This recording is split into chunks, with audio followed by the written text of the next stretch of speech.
এত বড় একটা দোকান দিছি একা একা কাজ করা সম্ভব না। আরে আরিফ ভাই একা একা কার লয় কথা কোন? ভাই এত বড় একটা দোকান দিছি একা একা কাজ করতে অনেক কষ্ট হয়, একটা লোক পাইলে ভালো ও হতো। আচ্ছা ভাই। ভাই আপনার কাছে একটা লোক আছে, একটা লোক দিতে পারবেন? ভাই লোক লাগবে আপনার? ওই ছোট ভাই এদিকে ভাই আয়। আইতাছি। হ্যাঁ ভাই ডাকছিলেন? ছোট ভাই তুই কইছিস না তোর একটা কাজ দরকার, তোর একটা কাজ দিমু, করতে পারবি? ভাই আমার অনেক কাজের দরকার, যে কাজে দিবেন করতে পারমু। ঠিক আছে ছোট ভাই দাঁড়া। আরিফ তোর একটা লোক দরকার ছিল, ওরে কাজে লয়ে এলো। আচ্ছা ঠিক আছে ভাই। ভাই তুমি কি এই কাজ করতে পারবে? এই কাজ কিন্তু অনেক কষ্ট আমি আছে। সব কাজে করবো, আমার টাকার প্রয়োজন। ঠিক আছে ভাই। ভাই আপনাকে অনেক ধন্যবাদ একটা লোক দেওয়ার জন্য। আচ্ছা ভাই সমস্যা নাই, ছোট ভাই তুই এনে মন দিয়ে কাজ কর। আচ্ছা ভাই আমি গেলাম। ঠিক আছে ভাই, আমার সময় হয়েছে, আপনি নামাজ পড়ে তুমি ভিতরে আও। ঠিক আছে ভাই, আপনি নামাজে যান, আমি দোকানে আছি। আচ্ছা ভাই। নামাজ পড়ে আইতে আইতে ডাবগুলা গুছাই রাই। আরে এনে তো 2000 টাকা পড়ে রইছে, ভাই আইতে আইতে টাকাটা লয়ে যাইগা।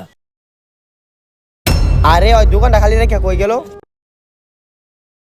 আরে এই জায়গায় আমার 2000 টাকা ছিল, ভাই এমন একটা লোক দিল আমার টাকাগুলো নিয়ে গেল।